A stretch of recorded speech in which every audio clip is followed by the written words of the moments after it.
nossa casa, eu sempre cumprimento todos ali na porta, né, que chegam, mas os desencarnados eu cumprimento quando estou aqui na frente, e as cadeiras estão cheias. Então, por mais que o boa noite seja repetido, né, não é para todos. Eu sempre inicio as nossas reuniões com uma leitura de uma mensagem e uma oração. Eu vou ler uma mensagem do médium Francisco Cândido Xavier, né, ditada pelo Emmanuel, que ele diz assim: colherás sempre, reparte com o próximo qualquer recurso que retenhas, ensina com o que sabes, sem a pretensão de conhecer mais do que os outros, auxilia com o que és, do coração no benefício que fizeres, de tudo o que semeares, efetivamente colherás. Então, com um pensamento elevado a Deus, a Jesus, vamos agradecer a oportunidade que temos de estarmos aqui mais uma vez, reunidos, dispostos a ouvir. Vamos agradecer a nossa saúde, vamos agradecer por morarmos nessa cidade que nos acolhe. Vamos agradecer, enfim, a família que temos, o trabalho. Enfim, agradecemos pela vida. Que Deus sempre nos abençoe, sempre nos proteja. E que possamos, nessa noite em especial, bem ouvir e bem compreender todas as lições que o Evangelho de Jesus aqui nos trará essa noite. Que a filosofia da doutrina espírita nos trará aqui essa noite. Possamos então ter uma boa reunião, bem produtiva, em paz e harmonia. Que assim seja.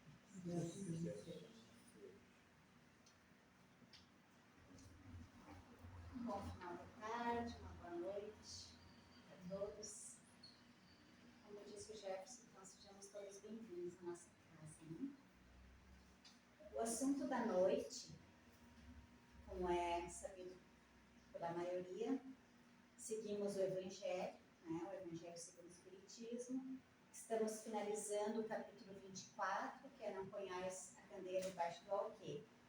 Mas o assunto hoje, mais específico, está lá no finalzinho desse capítulo, fala sobre um tema que diz assim: carregue a sua cruz e siga-me.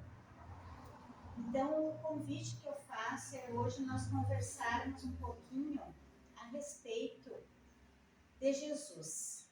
O foco, o centro das atenções de toda a fala que eu preparei é Jesus. E Jesus, ele nos fez esse convite.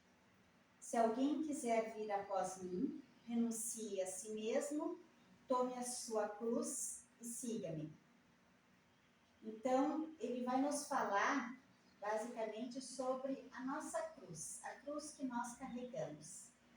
E esse convite de Jesus, ele impressiona, porque num mundo de tantas ilusões, de tantos convites, tantos apelos aos gozos mundanos, aos gozos fáceis, ao mergulho na matéria, um convite que pede como registro básico a renúncia de nós mesmos, a negativa de nós mesmos, em oposição aos convites da vida mundana, dos apelos do mundo. E esses apelos que são muito fortes na matéria, são apelos que nos insuflam ao culto do eu, ao querer doentio, aos apegos, às ilusões do mundo material que nós vivemos. Então, é um convite que não promete nenhuma forma de gratificação material, ele não promete nenhum favoritismo, nenhum privilégio de qualquer natureza, nenhum benefício imediato. Então, qual que é a promessa desse convite? Carregar a sua cruz. Lá há 2 milênios, há 2.000 anos atrás, Jesus veio e nos fez esse convite. E como que nós então podemos entender o que Jesus quis dizer com isso? Como entender que o negar a si mesmo, em verdade, pode nos levar à nossa libertação, pode ser uma bênção para a nossa vida. Todos aqueles que foram convocados às guerras, às lutas, aos gozos do mundo, mais cedo ou mais tarde, eles vão se despertando nas lágrimas, nas dores, nas expiações desse mundo que vivemos. Ao passo que a caravana dos que seguem o Mestre, dos que seguem Jesus, só faz crescer. Jesus começou lá há 2.000 anos sozinho. E logo em seguida, que ele começou as suas pregações, se ajuntou a ele os 12 discípulos. E logo aquilo foi se multiplicando e mais pessoas vieram a ser adeptos do Cristo. Então, antes ele era só um, depois vieram os 12 apóstolos e por assim sucessivamente. E hoje, quantos que nós somos? E nós queremos, de fato, fazer parte desta caravana de Cristo? Nos primórdios da nossa existência, quando nós fomos criados, simples e ignorantes por Deus, há tempos muito remotos, antes do cristianismo, nós éramos como águas paradas num poço do mundo e nós acreditávamos que aquela água pudesse matar a nossa sede. Mas veio o Mestre, veio Jesus e nos mostrou um horizonte completamente diferente. Então, não mais aquela água parada, mas, falando assim metaforicamente, um rio de água cristalina, de uma água viva, para a gente se banhar e a gente matar a nossa sede. Então, o Cristo, ele nos atrai. Se nós estamos aqui hoje na casa espírita, é porque, de certa forma, nós nos sentimos atraídos pelo Cristo, né? Então, ele nos chama ao convite de segui-lo, mesmo que a promessa seja carregar a nossa cruz. Conta uma história que um sábio, lá na antiguidade, disse que assim: se queres construir um navio, não chame as pessoas para carregar as madeiras e os instrumentos de trabalho, para iniciar a construção. Antes, ensine-os a amar a imensidão do mar, e então eles virão por si mesmos a tarefa. O que isso quer dizer? É o que Jesus fez conosco. Ele não chegou impondo, ele não chegou impondo o que nós deveríamos fazer. Ele chegou nos ensinando a amar este oceano. Ele nos ensinou a desejar, a ansiar o infinito, a ansiar pela eternidade. Mas a proposta hoje é nós meditar sobre a nossa relação com Ele, sobre como que anda, como que nós ainda fracassamos em aceitar Ele de fato. Tantas vezes nós aceitamos, mas ainda não conseguimos muitas vezes implementar Ele de fato na nossa vida. Como Simão Pedro, né, discípulo de Jesus, para quem já estudou sobre ele, sabe que ele foi tocado no seu coração pelo Mestre, mas para isso ele empreendeu uma longa jornada de longos conflitos em si mesmo, porque Pedro, ele negou Jesus por 3 vezes antes que o galo cantasse, como conta na Bíblia. Então, quantos de nós que ainda vamos negá-lo, que ainda vamos vacilar na nossa fé cristã, até nós chegar ao ponto de nos convertermos àquela fidelidade suprema com o Cristo? Então, em que passo que está essa nossa caminhada com Ele? Nós estamos ainda naquele passo da simples aceitação, a gente aceita, mas já estamos também, além de aceitar, será que nós já estamos também no passo de nós empreendermos com Ele, nós trabalhar com o Cristo?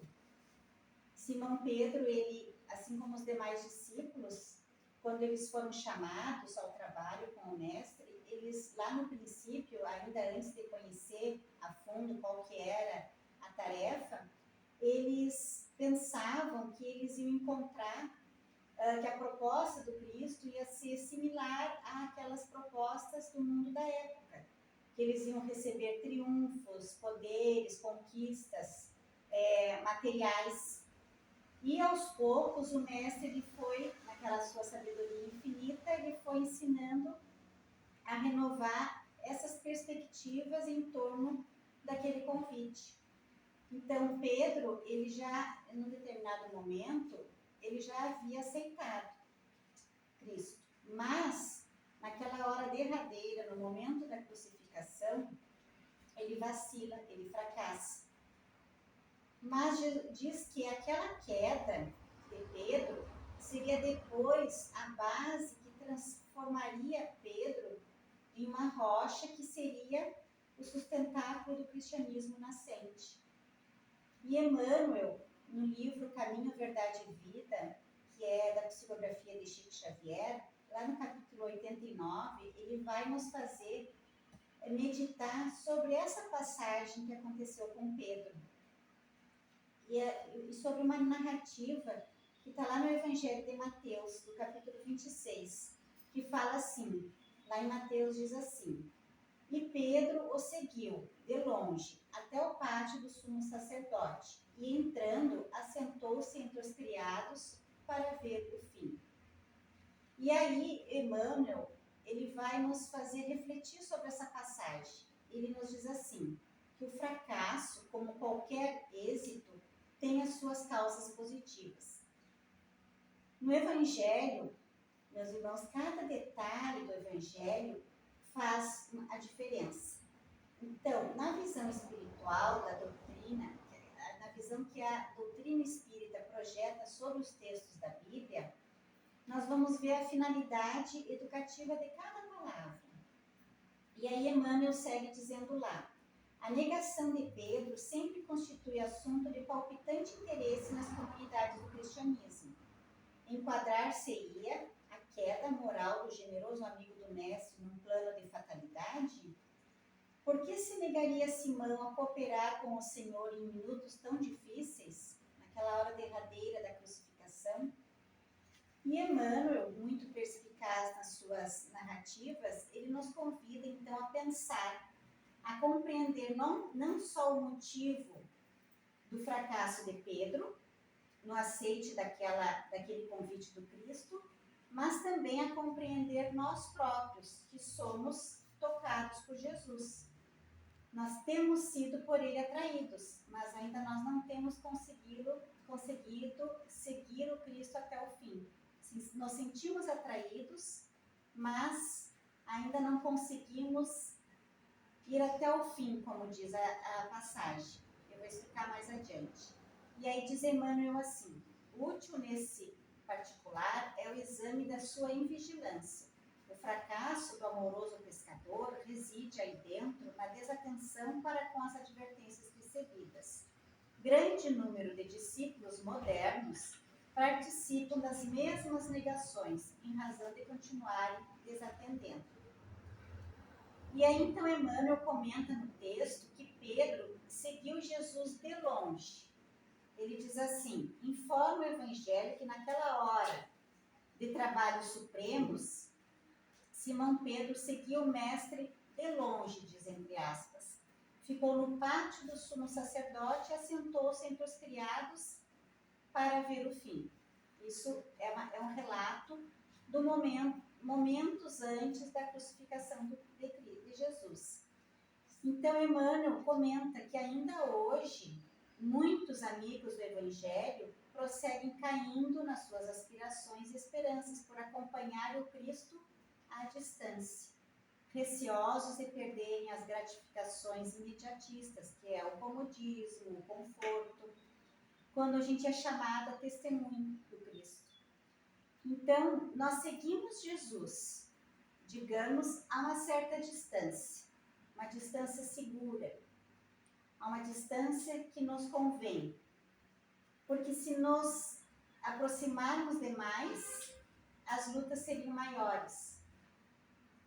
Nós já não conseguimos ficar totalmente distantes dele, porque o seu amor, ele nos atrai, mas nós guardamos essa distância segura, que é da comodidade, da convenção.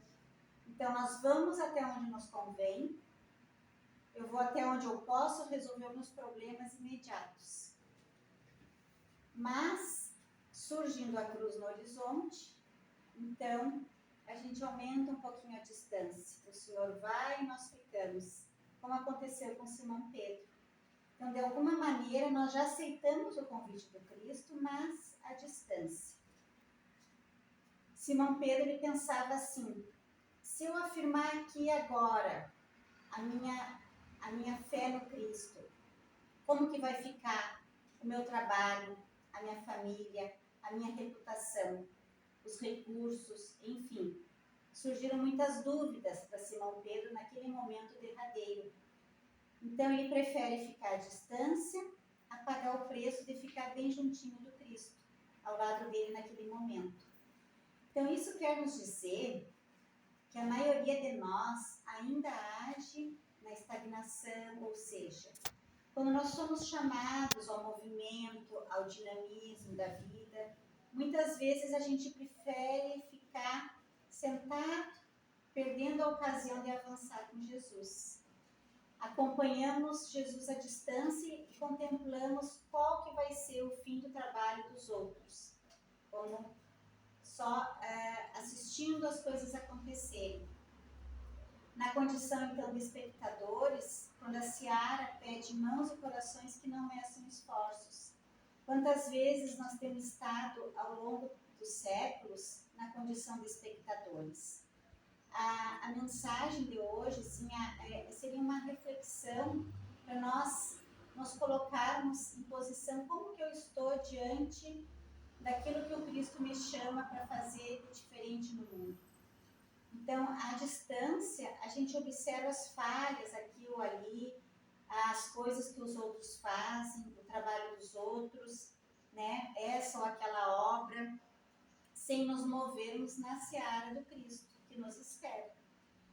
Mas o Mestre, ele acalma o nosso coração quando ele diz que a misericórdia divina é infinita em nossos caminhos. Então, para cada negação nossa, cada tropeço, Deus nos abre a possibilidade de recomeçarmos. Então, nós precisamos meditar na natureza das nossas respostas. Muitas vezes vem o convite da ilusão, a porta larga, como é sabido a passagem de uma parábola de Jesus. Então, vem aquele convite das coisas fáceis, das regalias do mundo, da matéria. Aí o meu anseio é de dizer sim para essas coisas, mas por Jesus eu digo não. E chega o momento, chega o chamado, eu sou chamada ao trabalho, ao testemunho. Trabalhar pelo Cristo, na caridade, fazendo as coisas para o mundo, para que o mundo possa melhorar. Daí, às vezes, eu anseio em dizer não, né, pelo comodismo, mas por Jesus eu digo sim. E um dia, então, vai chegar que todos os nossos sim será para tudo aquilo que está de acordo com as leis do amor, com as leis de Deus, com as leis morais. E o nosso não será para tudo aquilo que fere as leis morais. Um dia não será mais a negação de nós mesmos, mas a afirmação de Jesus em nós. Então, tomar a nossa cruz, carregar a nossa cruz, como diz Jesus, é partilhar um pouquinho com Ele o peso do mundo, para a construção de um mundo melhor. Perceber que com Jesus o nosso fardo é leve e o jugo é suave. E Jesus disse lá em João capítulo 10, ele disse assim: eu vim para que todos tenham vida e vida em abundância. Então, ele não veio para viver com os bons, mas, sobretudo, ele veio para estar em meio aos doentes, aos necessitados. Só os doentes é que precisam de médico. E ele, como médico das almas, ele veio justamente por estes, pelos mais necessitados. E todos que estamos aqui, não sei vocês, mas eu me sinto necessitada de Jesus, né? Todos nós somos doentes necessitados do amparo de Jesus, necessitados desse amor do Mestre. Então, às vezes, quando eu penso que nós trabalhamos, às vezes, uma vida inteira fazendo pelas coisas materiais, né? Planos materiais, carro, casa, acumular bens, uma conta bancária. A gente às vezes passa uma vida física inteira pensando só nas coisas materiais e muitas vezes a gente perde a vida espiritual. Então é preciso que a gente pense esse equilíbrio. E porque Jesus vem e diz assim: quem quiser ganhar a vida espiritual deverá se desapegar das coisas materiais. E é uma frase que diz assim: se queremos buscar Jesus, é preciso desmaterializar a matéria e não materializar o espírito. Ou seja, vivemos no mundo da matéria, precisamos das coisas materiais, mas nós temos que nos atentar que o mais importante seja pensarmos na vida espiritual, dando à vida material o seu devido valor que ela merece, mas não como principal na nossa vida. E aqueles que são adeptos ao Espiritismo, como nós e muitos outros companheiros, nós podemos dizer que nós somos seguidores da codificação de Allan Kardec, né? E será que nós estamos realmente seguindo essa codificação? Conta uma história que diz que Chico Xavier disse uma vez que ele disse assim: eu sou espírita não por causa dos espíritas, mas por causa do espiritismo, ou seja, a doutrina espírita ela é cristalina, ela é pura, assim como todas as outras religiões. Mas nós é que vamos responder por nós conhecer e não praticar. Então, os judeus, eles conhecem a primeira revelação. A primeira revelação é a vinda de Moisés com as leis mosaicas, lá há 6.000 anos atrás. Depois, a maioria dos irmãos cristãos, a maioria que conhece Cristo, conhece a primeira e a segunda revelação, que é as leis mosaicas, os 10 mandamentos, e a vinda do Cristo. A partir daí, o cristianismo. E nós, que já tivemos o contato com a doutrina espírita, nós já conhecemos então a terceira revelação, que é a do Consolador Prometido, que é a vida da doutrina espírita. Na questão 627 do Livro dos Espíritos, Kardec pergunta assim: qual a utilidade do ensino dado pelos espíritos? E aí os amoráveis espíritos da codificação respondem que é preciso agora que a verdade seja compreensível para todo mundo. Então, a doutrina espírita, a explicação dos espíritos, veio para que a verdade seja mais entendida, mais compreendida por todos. Então, a missão dos espíritos é abrir os olhos, os ouvidos, a fim de que ninguém possa alegar que não sabe, alegar ignorância. Então, o conhecimento, ele nos tira da ignorância e isso é libertador. Quanto mais se conhece, mais se estuda, mais libertador torna a vida para nós. E aí Jesus nos convida a carregar a cruz e seguir. Jesus ele nos convida, o que ele quer dizer com isso? Ele nos convida a dar sentido às dificuldades inevitáveis da vida, transformando-as em degraus de elevação espiritual. A nossa cruz são as nossas dificuldades diárias, todas aquelas dificuldades que temos em todos os dias da nossa vida, uns mais, uns menos, mas é a nossa cruz.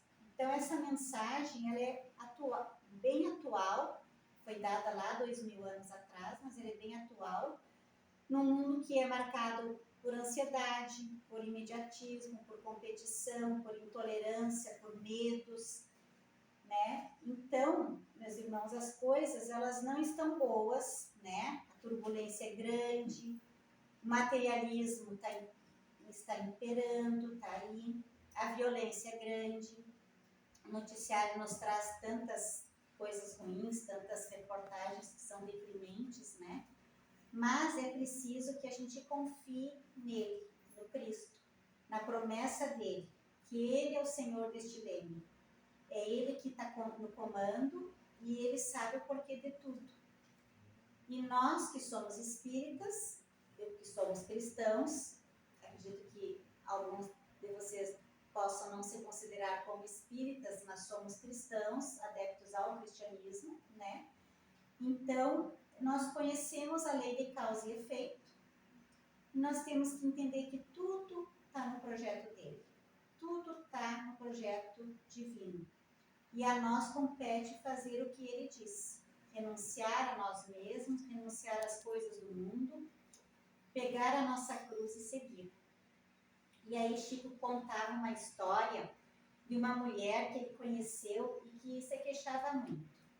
Ela dizia para ele assim: Chico, ninguém tem uma cruz igual a minha. Ninguém tem uma cruz pesada, uma cruz tão difícil como a minha. E o Chico, como era uma pessoa, todos sabem, tão bondoso e tão humilde, se conduía muito com a situação daquela mulher. E ele dizia: ó, minha filha, eu vou pedir para os bons amigos espirituais, os seus mentores, para de alguma forma tentar diminuir o peso da tua cruz. E então, um dia, essa mulher teve um sonho. O seu mentor espiritual apareceu para ela no sonho, tirou ela do corpo durante o sono, enquanto o corpo físico descansou, e levou ela a um lugar, uma colônia, no mundo espiritual, e entrou com ela numa sala imensa, uma enorme sala. E naquela sala tinha milhares de cruzes, de todos os tamanhos, pesos, de tudo quanto era tipo de cruz. E o mentor disse a ela assim, no sonho, que na verdade foi em desdobramento: minha filha, você pediu, o Chico Xavier intercedeu por você. Então, escolha aqui agora uma nova cruz. Escolha a cruz que você quiser. E ela ficou surpreendida. Meu Deus, mesmo eu posso abandonar aquela minha cruz terrível e posso escolher eu mesma uma cruz para mim? Pode, minha filha, pode escolher a cruz que você quiser. Por favor, escolha. E ela então olhou aquele monte, uma imensidão, tinha milhares de cruzes ali, e enxergou uma bem pequenininha no chão.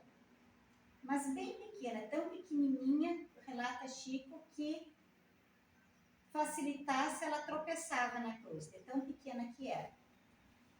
E aí ela pensou, já sei, aquela ali, eu quero aquela lá. E aí o mentor perguntou: qual, minha filha, qual a cruz que você quer? Aquela ali bem pequenininha que mal se enxerga. Eu quero trocar minha cruz por aquela. Ah, minha filha, quanto trabalho eu tive para te trazer até aqui. Você vem, tem autorização para trocar de cruz e quer levar de volta para a terra a mesma cruz que você já carrega até hoje?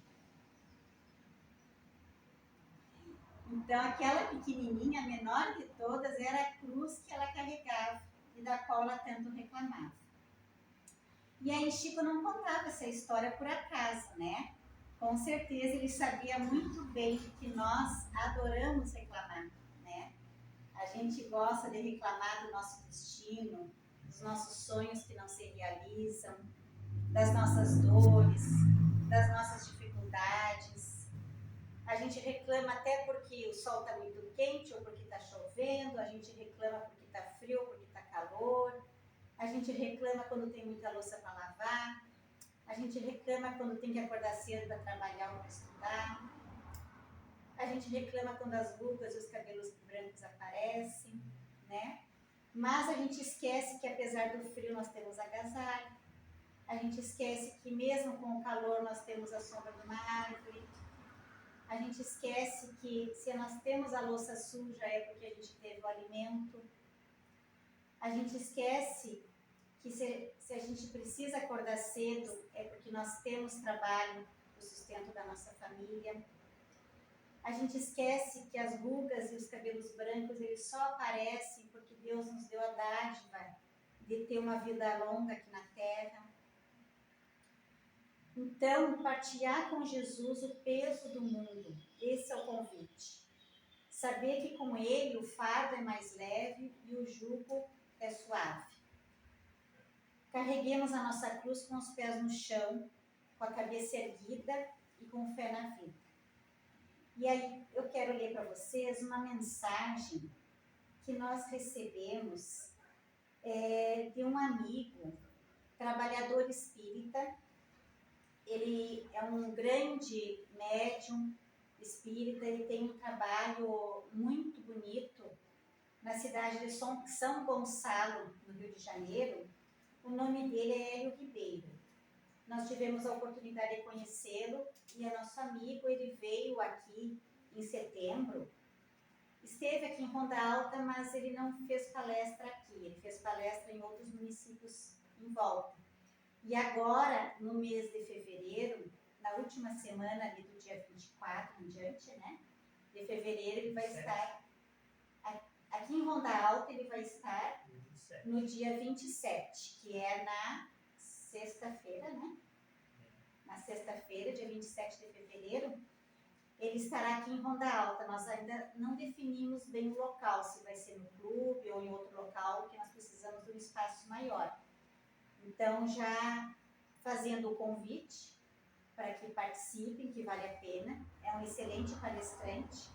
E ele nos mandou uma mensagem essa semana, que foi uma mensagem que ele recebeu, uma psicografia, ele recebeu porque ele é médium, de um espírito que fala sobre o tema não murmureis. E ele diz assim: o homem vive a reclamar de tudo e com todos. O murmúrio é constante.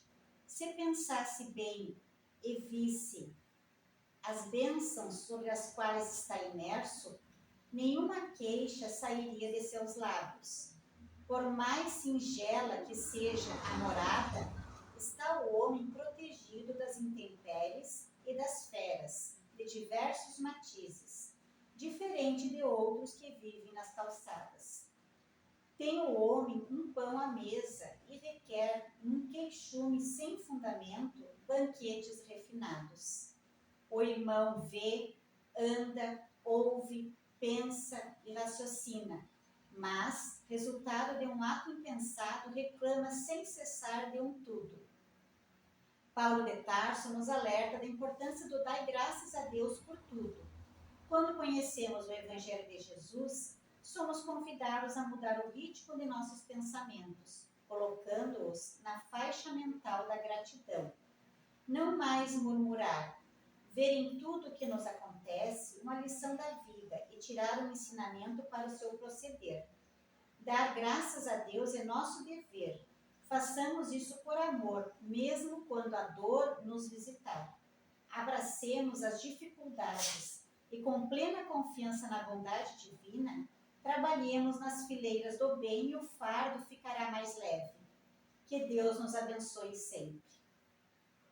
Então, com essa linda mensagem, eu convido a todos nós levar o pensamento a Deus, a Jesus, e vamos agora agradecer pela dádiva da vida, agradecemos a saúde que temos, agradecemos as bênçãos, o trabalho, o alimento, o nosso lar, agradecemos por tudo que temos, por tudo que somos e pedimos a proteção divina que nos ampare, nos ensine o caminho correto, que nos dê força e coragem para seguir Jesus, carregando a nossa cruz com fé, e com boa vontade. Pedimos agora também pelos irmãos que ficaram nos nossos lares, pelos nossos familiares que lá ficaram, que essas luzes e bênçãos divinas que se encontram aqui nessa casa possam se estender a todos os cômodos da nossa casa, aos nossos locais de trabalho, à nossa vizinhança, aos hospitais da nossa cidade, à clínica geriátrica, ao orfanato, casa de passagem, enfim, a todos os lugares onde há pessoas necessitadas, precisando do amparo, do consolo e do amor de Jesus. Pedimos também pelos irmãos suicidas que cometeram um grande engano de sair dessa vida pelo suicídio, que eles possam, com a Legião de Maria, encontrar o amparo, o consolo, encontrar a luz e o entendimento para seguir a sua vida.